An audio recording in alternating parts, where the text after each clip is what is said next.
Hey folks, thanks for joining us today. I'm Ignacio, President of North Star Senior Advisors and North Star Cares. Really quick about us, we're a senior placement company here in Central Florida. Been here for about 7 years now. We help seniors and families locate assisted living, memory care, independent living options. We also now offer geriatric care management services through North Star Cares. Today's topic in this interview, we'll be talking about estate planning documents that you need to move into a facility and what happens if you don't have them. So I have the pleasure of joining me today, Stacy, with Flammia Elder Law Firm. How you doing, Stacy? Good. Thank you for having me. Yes, I think this is a great topic. So if you don't mind, tell us a bit about yourself and the firm. Sure. So I am an attorney at the Flammia Elder Law Firm. We're a team of 2 attorneys right now, me and Kathleen Flammia, and we practice in a few different areas. So one of the main areas where we focus is estate planning because it's so important for everyone to make sure they have a good estate plan. So we do estate planning. We also do Medicaid planning. So how do you pay for that long-term care and how to kind of move money around to make sure that you can qualify for those benefits. Same thing for veterans pension benefits. So Kathleen and I are both also accredited by the VA. And then we also do probate and guardianship as well. So we have a few different areas, but we're happy to help with any issues that come up in any of those different areas. All right, excellent, good. So with that said, let's go ahead and dive into today's topic. So many documents, most of which a lot of folks don't know they need until the time comes and they ask, do you have this particular document? Do you have a will? Do you have a Hipaa release form? So I think it is important to educate folks prior, of course. So let's dive into which topic would you like to go first? Which document? Yeah. So I could dive into all of them, but just in general, talking about just making sure you have your estate plan in order. A lot of people think, oh, I don't need estate planning. You know, everything's fine. It's not the most comfortable topic to talk about. So you might be thinking to yourself, maybe one day in the future I'll do it, but right now isn't a good time. Well, right now is a good time. So we'll go over all the documents, but really anyone 18 or up should have these documents. The average college student, someone in their 20s, 30s, 40s, you really never know what's going to happen. But then it also becomes really important later in life if you're thinking of moving into a facility and you're concerned, you know, how are your children going to take care of you if your mind deteriorates, if your health deteriorates? So estate planning is for everyone, and it's really important that everyone have it in order. But the main types of estate planning, so there's estate planning of what happens when you pass away, who inherits from you and how. And then there's more of the area I'm going to focus on is, well, what happens if you become incapacitated? How do your loved ones care for you? So I can use my parents as an example because I like to talk about them and they might watch this video, so I'm sure they'll appreciate that. But if I think of my parents and if they had to move into a facility, what I would recommend for them is to have a designation of healthcare surrogate as one of the first documents. So the designation of healthcare surrogate would allow them to designate in writing who they want to be able to make medical decisions on their behalf. There's a joke in my family that my dad always joked that he wouldn't want his healthcare surrogate to be my mom because she might make a decision too quickly. So if that's the case in your family, then you can really name whoever you want to make those medical decisions. And it's if you can't make medical decisions for yourself, who can make them for you? So, sorry, my phone rang. Okay. So who could make those medical decisions for you? Then the question comes up, well, what happens if you don't have a healthcare surrogate who can make medical decisions for you if you can't make them for yourself? So in Florida law, there's a Florida statute that determines who can be your healthcare proxy. So it's a hierarchy of if you have a guardian, if you have a spouse, if you have children. So it's a hierarchy of who can make those decisions for you. And oftentimes it might be the same person you put on your healthcare surrogate, but it might not be. So if you want to put that in writing, it's definitely a great idea to say who you want to make those medical decisions. The next document that kind of falls in line with that is a Hipaa release.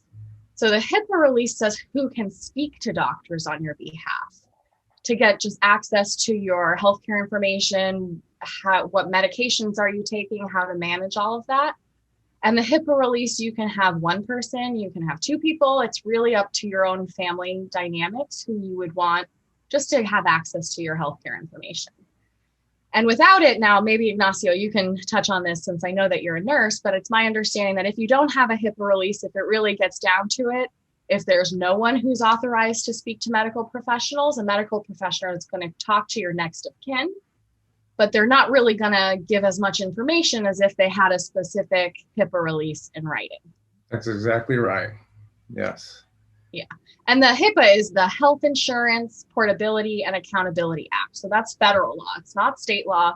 It's federal law that keeps your health information private. So that's the HIPAA release. That kind of goes hand in hand with the healthcare surrogate. Yeah. And then the next document that is in the medical side of things is your living will. So the living will says, if you've reached the end of your life, if you're in a terminal condition, an end stage condition, or a persistent vegetative state, and 2 doctors say you're not going to recover from that condition, do you want artificial nutrition, so a feeding tube? Do you want artificial hydration?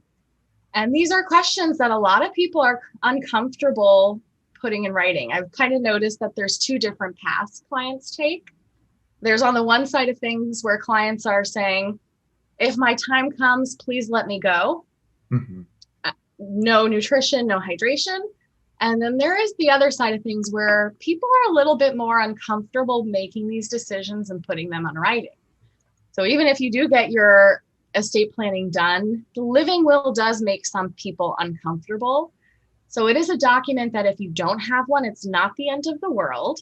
But the issue comes up that if your family members don't necessarily agree, there could be some issues there. I don't know if you've heard of Terry Schiavo, but that was a case, I don't know how many years ago now, but she was in a persistent vegetative state and her husband said she wouldn't have wanted artificial nutrition and artificial hydration anymore. And her parents said, oh no, she would have. And for years, they went up and down the Florida court system trying to determine what her wishes would have been. So if she had had a living will, it would have been in paper what she wanted. But she didn't have one, so they went up and down the court system trying to decide that. Okay, got it. I got a couple of questions, Stacy. First one is, we mentioned the healthcare surrogate, which your example is great. It's funny, and I think my wife's joked about that too. But if you don't have that, right? Some people may say, well, I don't have a healthcare surrogate, but I have a will, or they have a will. Can I skip the healthcare surrogate and go off the will? And so what's the consequence of not having the healthcare surrogate? Let's start there. Okay, so the healthcare surrogate, if you don't have it, Florida statutes control. Okay. The will is totally different. So I think a lot of people think that your will is just a basic direction to everyone about everything. Yep. The will is really who inherits from you when you're gone and who you want to be in charge when you're gone. So the will only kicks in upon your passing, and it is who's in charge, who inherits from you, and how. And even in your will, nothing happens automatically. And we were just talking about this today in our office. So many clients come in and think, well, I have a will, or their loved ones come back after they pass away. Loved one says, okay, here's the will.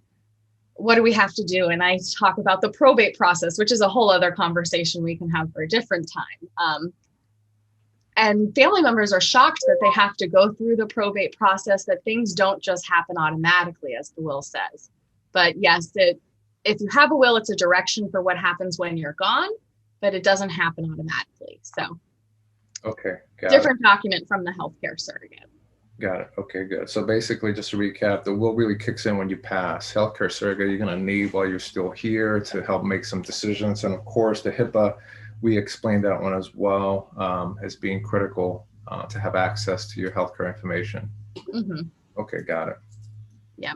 And then that living will is important as well. And sometimes there's also the living will is a direction of your end of life wishes.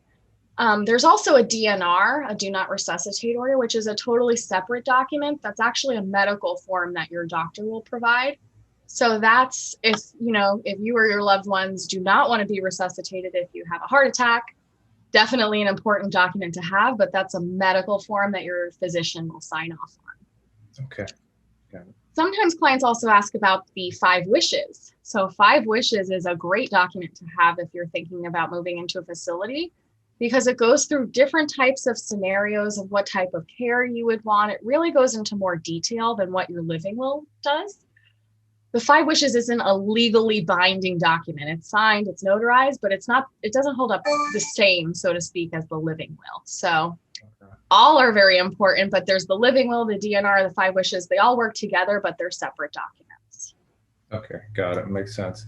Now, if for some reason you hinted a little bit on guardianship, did you want to talk about that a little bit? Sure. So one of the next documents for the estate planning documents you need, one of the most important is the durable power of attorney.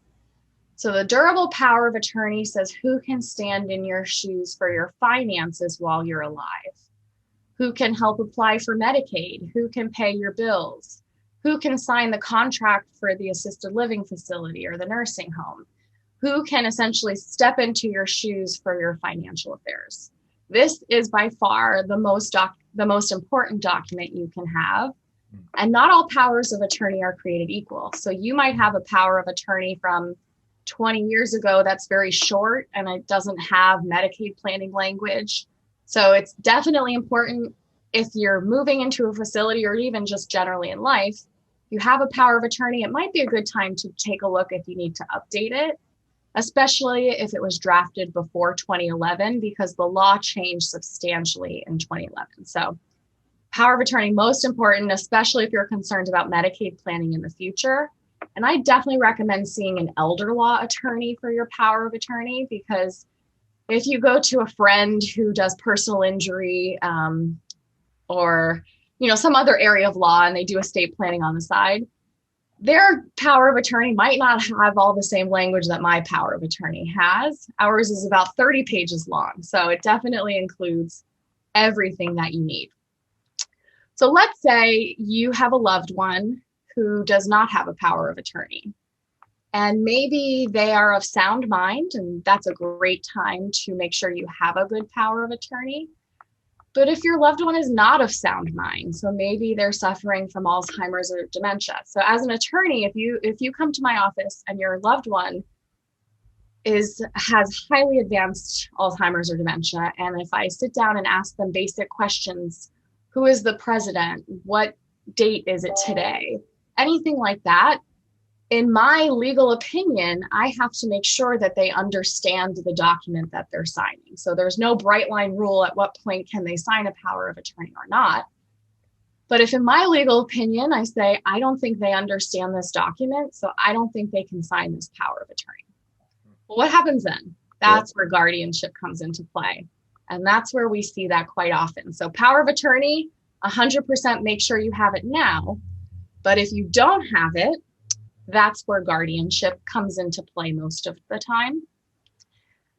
Guardianship has had some bad press in Florida. I don't know, Ignacio, if you've seen some of the bad press about guardianship, but yeah, a guardianship is really the court stepping in and protecting your rights, so to speak. So for a guardianship to happen, a team of examining committee members, so 3 examining committee members, will go out and examine the alleged incapacitated person.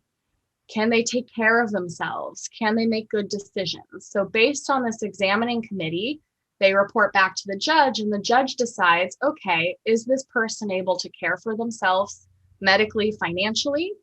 And if not, are there any least restrictive means we can use to make sure they're taken care of? So the least restrictive means are your power of attorney, your healthcare surrogate. If you don't have those, there's no one else who can care for you, then the judge will determine what rights can you have for yourself. And if you're unable to make your financial decisions, medical decisions anymore, then the court essentially takes away those rights and gives them to a guardian. It's not a fun process. It's not the end of the world, but we try and avoid it at all costs. And that power of attorney is the best way to make sure that you can do that. Okay, excellent. So obviously to drive that home is, be proactive, make sure your estate's in order, so you can avoid complications, I guess maybe the easiest way to say it. And also let's also mention the fact that, if you're looking to achieve things through this process, whether it's maybe selling something, whether it's applying for something, and you don't have all this in order and you have to wait for the system to set it up for you, time is passing, and this stuff doesn't happen overnight either, right? No, it does not. I actually had a client not too long ago who was moving his loved one into a memory care unit, and he wanted to do some veterans benefits planning. So applying for veterans benefits to help pay for the care. He didn't have a power of attorney. And so he did have to go to guardianship court, but just the timeline of things, he was impatient. But I have no control over the court and a judge's timeline. So it's definitely a process, and you have to ask for permission for everything. Yeah. So if your power of attorney, the legal document gives you the authority to act. But if you don't have that, it's up to a judge, and you're in the time frame of the court. And you have to account for everything you do, whereas power of attorney, you don't necessarily have to ask for permission for everything that you do. Great. Well, thank you, Stacy. This is awesome. Really good information. Guys, I'm going to highlight here below Stacy's contact information, Flammia Elder Law Firm. We work very closely with them for our clients and families. They do a great job. So if you have any questions, you can call, emails here as well, and website, and they'll be able to answer any questions you may have. So Stacy, thank you for taking the time. Thank you. And I would love to hear from anyone if you have any questions. We also have webinars twice a month. We might go back to in-person. We've been talking about having in-person seminars, but we are currently holding webinars if you want to learn more about estate planning, Medicaid, veterans benefits, anything like that. We are happy to help. Excellent. All right. Well, thanks for being here today. I appreciate it. Of course. Thank you.